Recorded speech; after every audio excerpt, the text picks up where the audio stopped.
Hello, my Capricorn friends. Welcome. Welcome aboard if you are brand new here. Welcome back if you're not. And welcome home if that sits perfectly for you. That is entirely up to you. Today we want to talk about what's coming in for you. What are the energies for you in 2024? Right? And this means if you're a Capricorn, Sun, Moon, or Rising, or Venus, honestly, or if you are a cross watcher, watching for someone who has that energy. I'm all about that. There's nothing wrong with gathering as much information as possible. So welcome however that fits for you. So we want to talk about what your theme is energetically for 2024, what your blessings are, what your awarenesses are, and then we'll pull cards for every quarter, and then we'll talk about our last card, which we'll reveal at the end of this reading.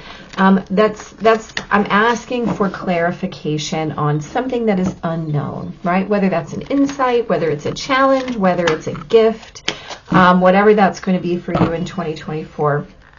We just want to make sure that we're looking behind the curtain just a little bit.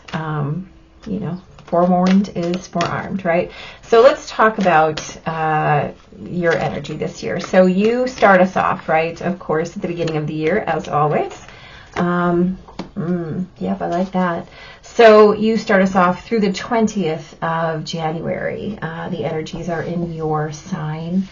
And then you have a January 11th new moon and a December 30th new moon, right? So we have a couple of functional spots in this year. And then you have a full moon on the 21st of June. You also get to witness Venus in your sign twice, right? Starting on the 24th of January and then coming back around in November. You have Mars in your sign in February this year. And the big deal for you, of course, is that you have Pluto still starting off in Capricorn through the end of, at the end of 2023, and then a little bit in January until Pluto moves into Aquarius. And then during Pluto's retrograde, you will have a little bit of further contact with Pluto. But the big deal this year is that Pluto is moving into Aquarius. So how that echoes through is going to be energetically a big deal. Not just for you guys, but also for everyone, depending on where your placements are. So that's a big deal, right? And as always, you know, let's start here. So engage your higher reason.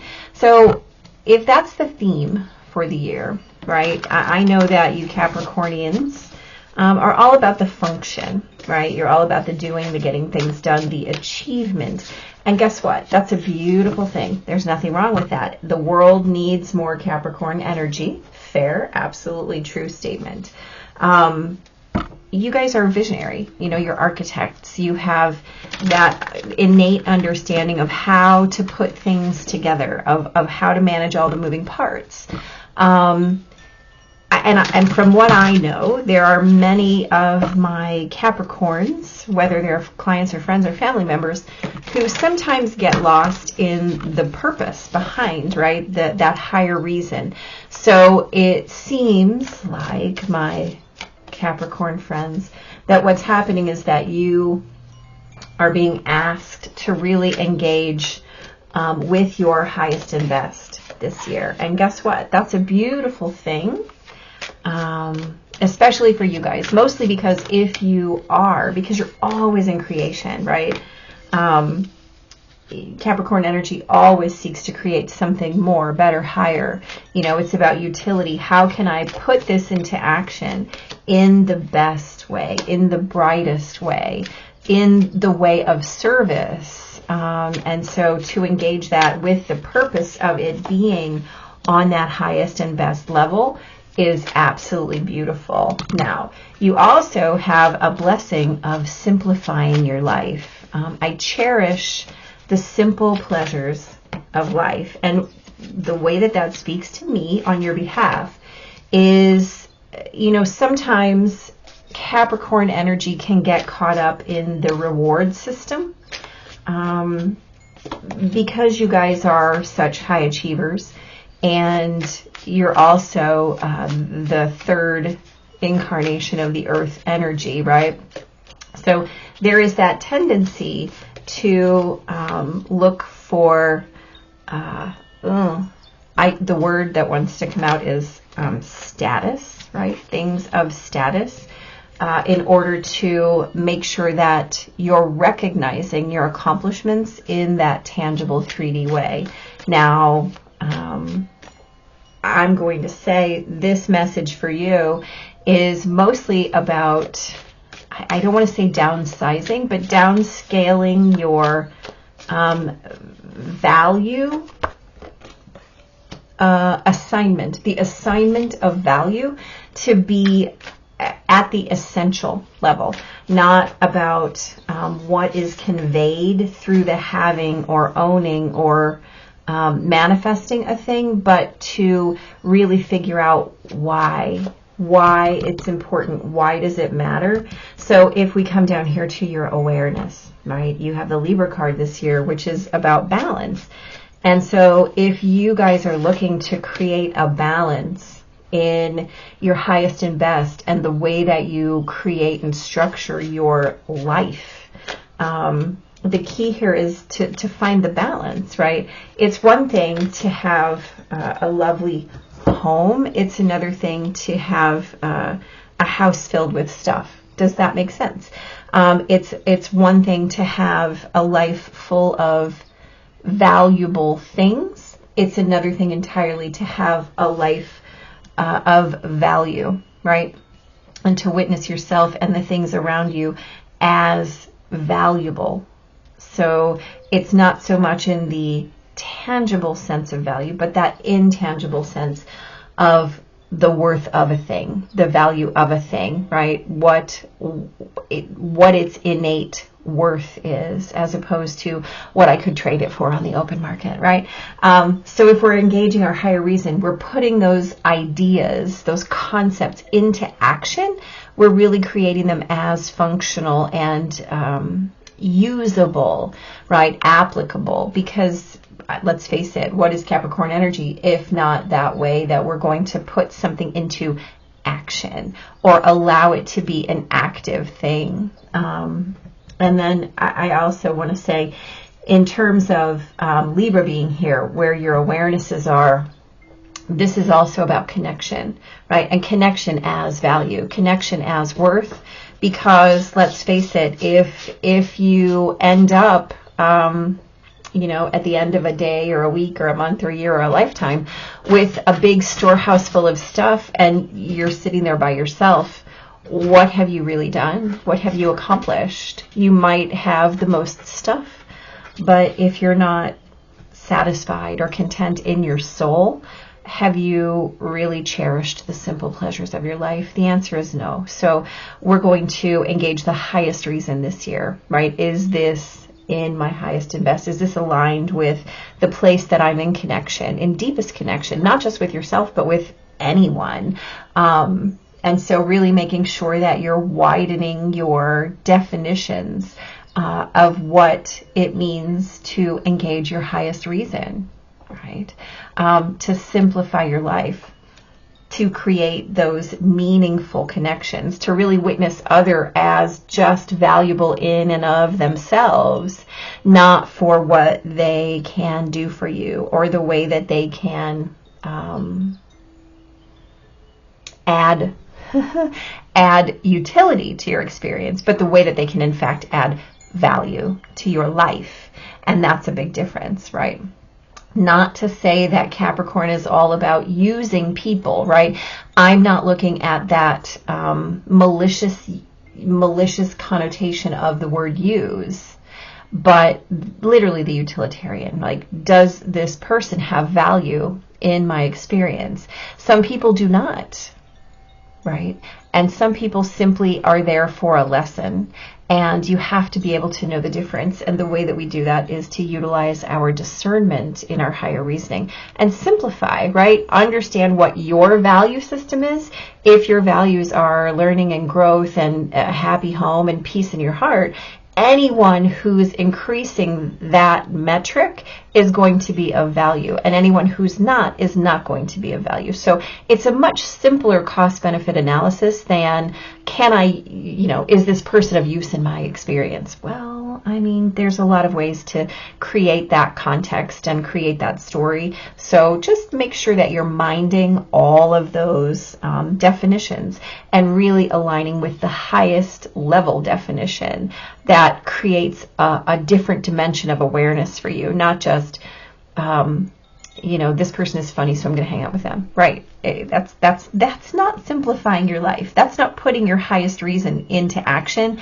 That's not creating meaningful connections. That's not, so really witnessing your own purposes and your own connectedness as highest purpose is really what you're looking at this year.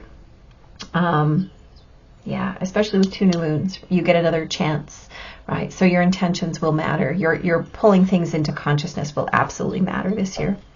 Let's look at your quarters, shall we? So in the first quarter, you have Temperance, the 5 of Pentacles, and the 4 of Cups. I'm so fascinated by the sheer number of times that the 5 of Pentacles and the 4 of Cups and the 2 of Cups has come out this year, the 6 of Swords. So there's so much that we're working on that are collective lessons, right? But let's talk about yours here. So if we have Temperance, the 5 of Pentacles, and the 4 of Cups in the first quarter, this is really going to be a time of reassessment. This is really going to be that taking stock moment where you're looking at where am I right now, right? Where is my life? Where is the state of my emotional health? Where is the state of my mental health? Where is the state of my heart, my soul, right? Taking stock, using that, Temperance is a card of synthesis. It's how we take our knowledge and our experience and we weave them together to create wisdom for ourselves that allows us to move forward in our highest and best way, that allow us to let things go and simplify them in terms of, this is not really in alignment with my state of values. So I may be called to release a thing, or forge a different kind of relationship, right?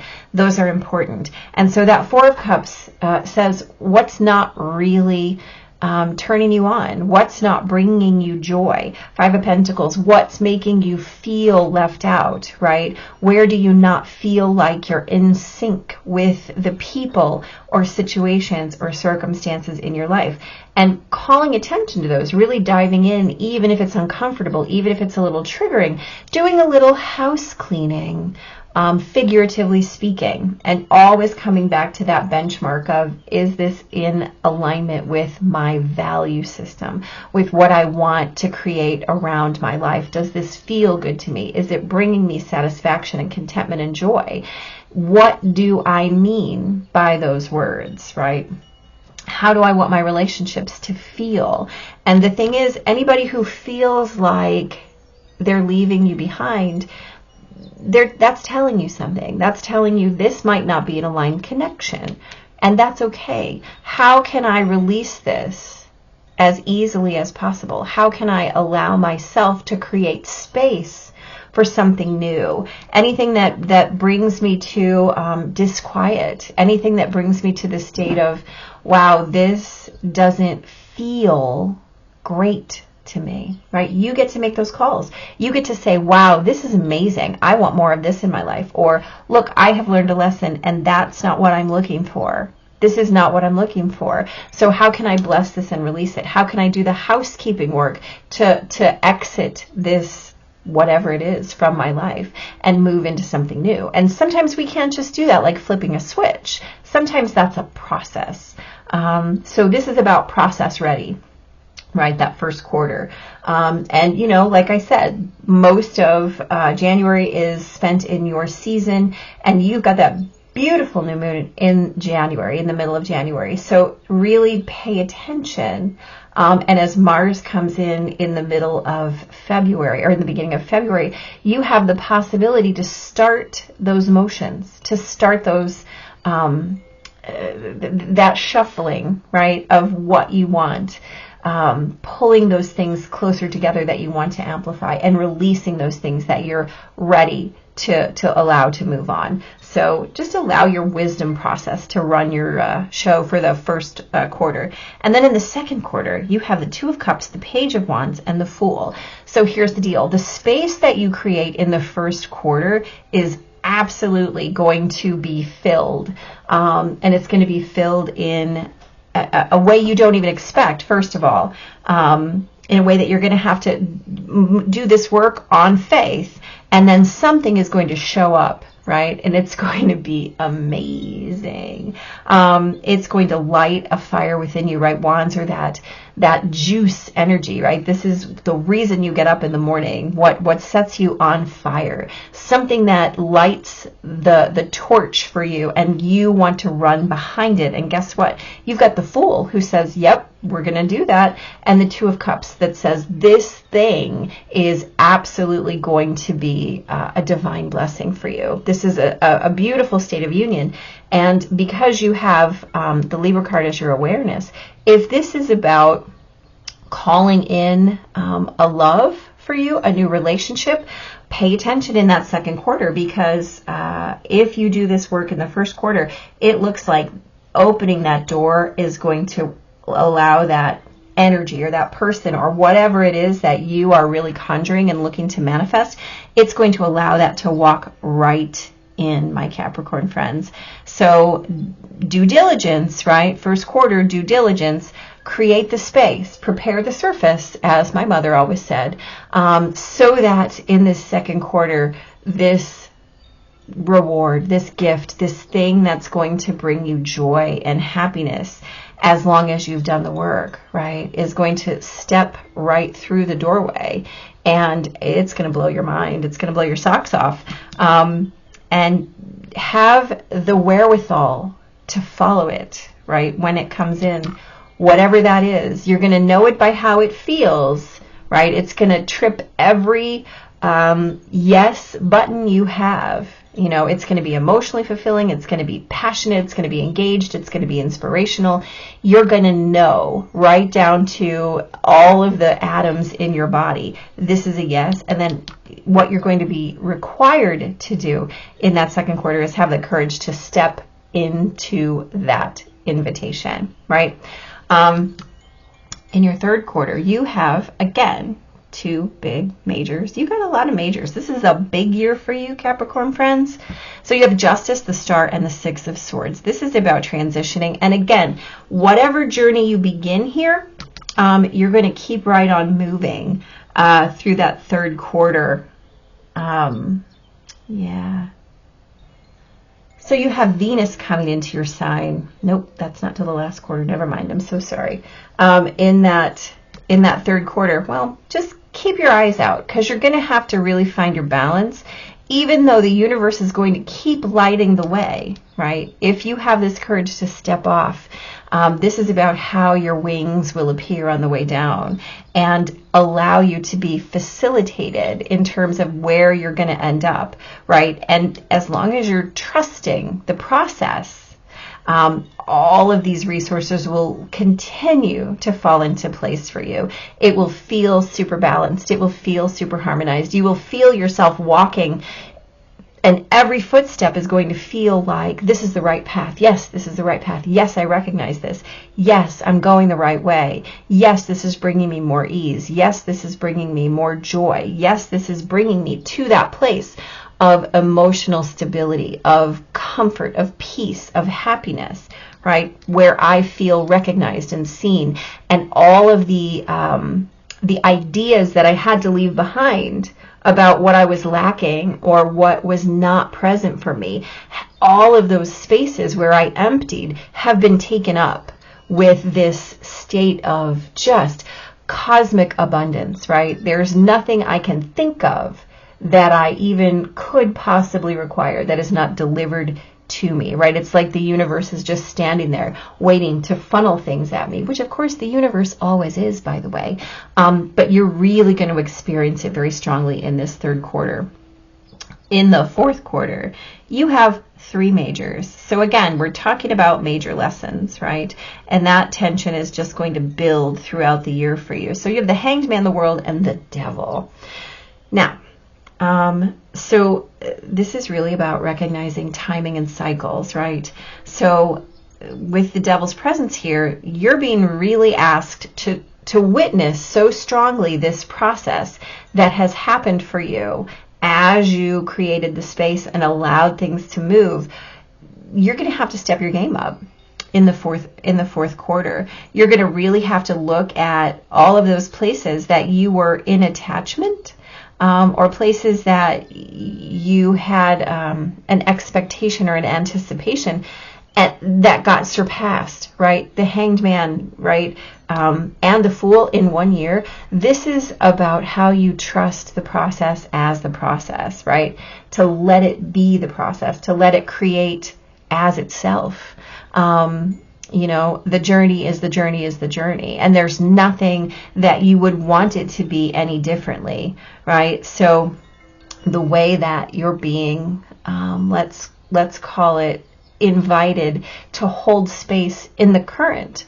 You know, the world is how you're going to move with that flow, how you're going to witness these endings as the beginning point, right? The Hanged Man is all about trusting divine timing, trusting the universe to deliver. It's really about shifting your perspective from, oh, look what I didn't have at the beginning of this year, right? What I believed I didn't have at the beginning of this year. And in fact, those were just tethers. Those were just keeping me in a place of disbelief or disillusion. And when I accepted the fact that this is how this process really works, then you can step into that place where all of these endings that felt like endings were truly just a beginning. And anything that comes in that allows you or requires you perhaps to shift your perspective is simply inviting you up to that next step, up to that next level. So remembering that anything you get rid of, right, air quotes, anything we get rid of, that's already been replaced by something equal or better, equal or better, equal or better. And generally, guess what? If the universe is handing it out, it's always going to be better. So just allowing yourself to trust the process this year and allowing your point of activation to be that trust, right? That's a big deal. Releasing what you believed was required or necessary might be a thing that you have to do in order to really start your to start that leveling up on a different kind of dimension, on a different kind of level, right? Once you trust that the universe is delivering, the universe can only deliver, right? So being in mind of how and why you believed you were losing things, when in fact all you were doing was gaining things, right? That shift in perspective is everything for you guys. Absolutely everything. Let's check out your unknown, right? Birds. Oh, somebody else got birds of a feather too. I like that. I don't remember who it was, but I did like it. I like it in terms of your journey as well because, hold on. So the key concepts here are sharing, community, a sense of belonging, fellowship with like-hearted people, understanding the concept of we before me, right? So again, Capricorn, right? We're talking about really creating from that space of highest and best and simplifying your process of perhaps letting go of the concept of what it looks like to be successful and just creating what success feels like for you, right? So it's about belonging, right? And how you feel like you belong and whether that belonging is a utilitarian function or whether you're simply and innately accepted as part of a group, right? Where you feel like you have to earn it, where you feel like you have to tap dance for it. And by the end of this year, you're going to have such a a deeper concept of the way that your life is a reflection of you and what that means to the people who witness you and choose to be present for you and with you, you know, in that deepest sense of love. People who will take the journey with you, people who will hold your hand as you step into what comes next, as you release what was in the past, as you trust that next right step, and don't witness those things as loss at all. In fact, just witnessing them as a release of what no longer was required, right? We're not even going to talk about what's not serving you, but this isn't required, right? This isn't functioning for me. This isn't helping me. This isn't adding to my joy or my expansion or my learning or my growth or my bliss. This isn't creating wisdom in my life, right? And so how can I narrow my focus, cherishing the simple pleasures of my life, and create something even more, something even bigger, something even deeper in terms of not only my higher reason, but in every connection in my life as well. And what happens when I do that is that I create the most supportive tribe, the most supportive community. I'm weaving my own net, right? And so guess what? You get to do that. You get to do it, but you don't have to. And this journey this year for you is about understanding that the net was already present before you even thought of weaving it, right? Ooh, I love it. I love what you get to create within yourself this year and how you get to honor your own highest and best and then extrapolate it out exponentially into the collective. Because, you know, let's face it, you are a creator, you're an architect, and all of those things that you create are always structurally supporting not just you, but everyone around you. So doing this work this year is going to really create ripples, but tsunamis, honestly. It's not just ripples, tsunamis of supportedness and satisfaction and contentment, not just for you, but for all of those around you, for everybody who falls in line with your support and your supportedness. Wow. Wow. I love it, my Capricorn friends. This is going to be a great year for you. Please hit the subscribe button so you can come back and tell me how this goes for you. And most importantly, good luck this year and be blessed, right? Thanks for being here. Take care.